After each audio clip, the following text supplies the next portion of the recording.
السلام علیکم پیارے دوستو، امید کرتے ہیں کہ آپ سب خیر و عافیت سے ہوں گے۔ دوستو، آج کی اس ویڈیو میں آپ کو بتائیں گے کہ صحرا کے بیچوں بیچ ایک بہت ہی پرانا سرسبز و شاداب تنہا درخت موجود ہے، جس کے ارد گرد کوئی پودا کوئی درخت نہیں ملتا۔ اور اس ویڈیو میں آپ کو یہ بھی بتایا جائے گا کہ حضرت محمد صلی اللہ علیہ وسلم ہمارے پیارے نبی نے درختوں کو لگانے کے بارے میں کیا فرمایا ہے۔ لیکن ویڈیو کو آخر تک ضرور دیکھیے گا۔ بحرین کے منامہ صحرا کی پیاسی ریت پر دور دور تک اول تو سبزے کا کہیں نام و نشان نہیں دکھائی دیتا، اور اگر کہیں کوئی صحرائی پودا مل بھی جائے تو وہ بھی شاداب پتوں اور ٹہنیوں سے محروم ہوتا ہے۔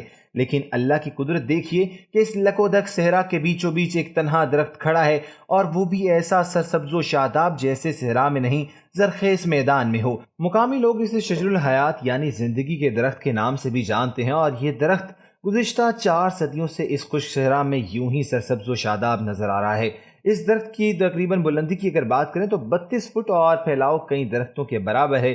شجر الحیات صرف عام لوگوں کے لیے ہی نہیں بلکہ نباتات کے ماہرین سائنسدانوں کے لیے بھی ایک عجوبہ، ایک نمونہ ہے اور ایک معجزے کے طور پر جانا جاتا ہے۔ خشک صحرا کے وسط میں صدیوں سے سینہ تانے کھڑے اس درخت کی کوئی سائنسی وضاحت تو موجود نہیں ملتی، اور مقامی لوگوں میں اس کے بارے میں کئی داستانیں اور من گھڑت باتیں بھی بہت زیادہ مشہور دکھائی دیتی ہیں۔ پیارے دوستو، اب آپ کو بتاتے ہیں کہ اللہ تعالیٰ درختوں کو لگانے کے لیے کیا فرماتے ہیں، اور ہمارے پیارے نبی حضرت محمد صلی اللہ علیہ وسلم کے کیا کیا ارشادات ہیں درختوں کو لگانے کے حوالے سے، تو یہ بھی آپ کے ساتھ اس ویڈیو میں شیئر کریں گے، آپ کو بتائیں گے۔ لیکن اس سے قبل میں آپ سے ایک التماس کرنا چاہتا ہوں، گزارش کرنا چاہتا ہوں کہ اگر ابھی تک آپ نے ہمارے چینل ٹی وی 004 کو سبسکرائب نہیں کیا تو اس کو فوراً سے سبسکرائب کر لیجئے، ساتھ ہی گھنٹی کے بٹن کو دبا دیجئے تاکہ آنے والی ہماری تمام ویڈیوز کی نوٹیفیکیشن فیوچر میں آپ کو بر وقت ملتی رہیں اور آپ ان سے مستفید بھی ہوتے رہیں۔ پیارے دوستو، قرآن کریم میں اللہ تعالیٰ نے شجر کاری کے بارے میں کیا فرمایا ہے اس کا بھی ذکر کرتے چلیں تو بس ذرا انسان اپنے کھانے کو ہی دیکھ لے کہ ہم نے اوپر سے خوب پانی برسایا،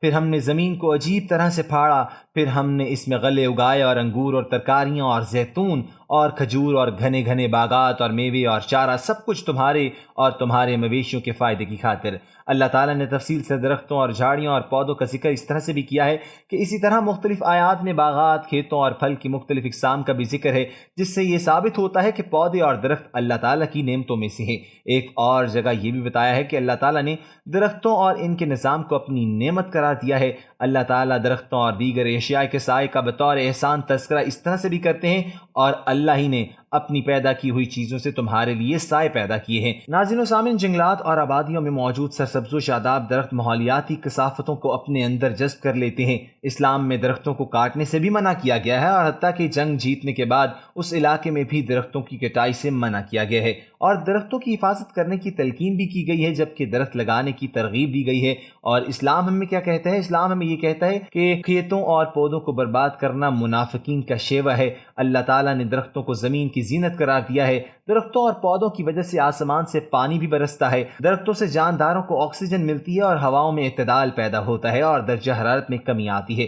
حضور اکرم صلی اللہ علیہ وسلم نے فرمایا ہے کہ مسلمان کوئی درخت یا کھیتی لگائے اور اس میں سے کوئی انسان درندہ پرندہ کھائے تو وہ اس کے لیے صدقہ بن جاتا ہے۔ آپ صلی اللہ علیہ وسلم نے یہ بھی فرمایا کہ قیامت برپا ہو رہی ہو اور تمہیں درخت لگانے کی نیکی کا موقع مل جائے تو فوراً نیکی کر ڈالو۔ موجودہ جدید ترین سائنس کے مطابق درخت لگانے کے 60 مثبت فوائد دریافت کیے گئے ہیں۔ مثلاً ایک درخت کا یہ فائدہ ہوتا ہے کہ اس سے 18 افراد کی 1 سال کی آکسیجن کی ضرورت پوری ہو جاتی ہے۔ لکڑی سے غریب لوگوں کے ایندھن کے علاوہ انسانوں، حیوانوں اور پرندوں کی خوراک پوری ہو جاتی ہے۔ درخت لگانے سے سیلاب کا خطرہ کم ہو جاتا ہے۔ درخت قحط اور خشک سالی سے بچاتا ہے اور بادلوں کی تشکیل کا باعث بھی بنتا ہے۔ درخت ڈپریشن اور ذہنی تناؤ کا خطرہ کم کرتا ہے۔ درختوں کے سائے سے دیہاتوں اور گاؤں کے لوگ اور مسافر فائدہ بھی اٹھاتے ہیں۔